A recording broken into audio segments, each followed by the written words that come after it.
और इसी बीच एक बड़ी खबर आपको नेपाल के रसुआ से बता दें, जहां पर आई बाढ़ के कारण 384 घरेलू और विदेशी पर्यटक अब तक लापता हो गए हैं। लापता होने वालों में भारतीयों की संख्या तकरीबन 105 बताई जा रही है।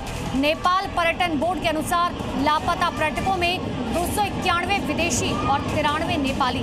बोर्ड ने ट्रैवल एजेंसी, गाइड, स्थानीय निकाय और सुरक्षा एजेंसियों से पुष्टि के बाद विवरण जारी किया है। ओहो, पूरा डैम फुट रहा है यार। और ये भयावह तस्वीरें आपको दिखा रहा है नेपाल के रसुआ की, जहां देखिए अचानक से बाढ़ आई, अचानक से ये फ्लैश फ्लड आया, जिसके बाद कई लोग लापता हो गए हैं।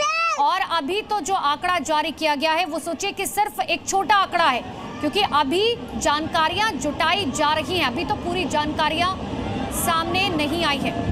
तो ये तस्वीर हम आपको दिखा रहे हैं नेपाल के रसुआ की। सबसे पहले आप ये तस्वीर देखिए अचानक से ये बाढ़ जो है बहुत तेजी से आती है। और ये जो आप देख पा रहे हैं, दरअसल देखिए ये लोग हैं जो भागते हुए आपको दिखाई देंगे। एक बार फिर से हम आपको ये तस्वीर दिखाते हैं, क्योंकि देखिए ये नेपाल का रसुआ इलाका है, किसी को अंदाजा नहीं था बड़ी संख्या में यहाँ पर विदेशी पर्यटक पहुंचते हैं। अब देखिए ये जो लोग आपको दिखाई दे रहे हैं, दरअसल ये लोग समझ पाते कि अचानक हुआ क्या।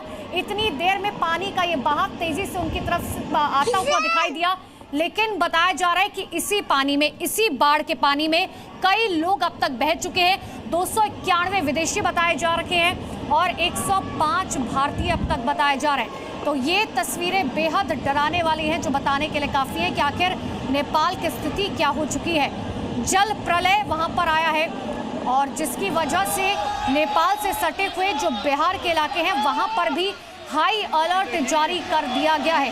कई लोगों के लापता होने की जानकारी है। अभी धीरे धीरे जानकारियां जुटाई जा रही है। नेपाल के प्रधानमंत्री बालेन शाह ने भी लोगों से अपील की है कि आप तुरंत सुरक्षित स्थानों पर पहुंच जाएं, क्योंकि जो आसपास के इलाके हैं, जो आसपास की बस्तियां हैं, सबसे ज्यादा नुकसान वहां पर हुआ है। इससे पहले कि कोई समझ पाता कि वहां पर हुआ क्या, देखिए 41 सुरक्षाकर्मी अब तक लापता बताए जा रहे हैं। हाइड्रो पावर प्रोजेक्ट को नुकसान पहुंचा है। ये आपको जानकारी अपडेट दे रहे हैं कि वहां से क्या कुछ अपडेट्स निकलकर सामने आ रखे हैं।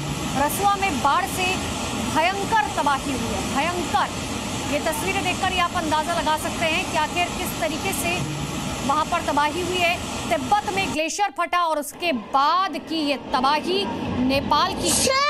और अभी तो ये आंकड़ा धीरे धीरे जुटाया जा रहा है, क्योंकि कई लोग ऐसे हैं जिनके बारे में कोई जानकारी तक नहीं मिल पाई।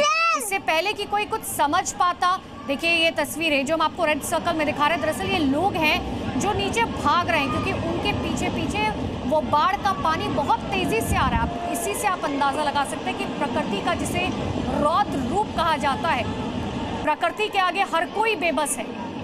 नेचर से आप खिलवाड़ नहीं कर सकते हैं, और यही नेचर का रूप है, यही नेचर का गुस्सा है, यही रौद्र रूप है प्रकृति का, जिसके आगे लोग बेबस दिखाई दिए।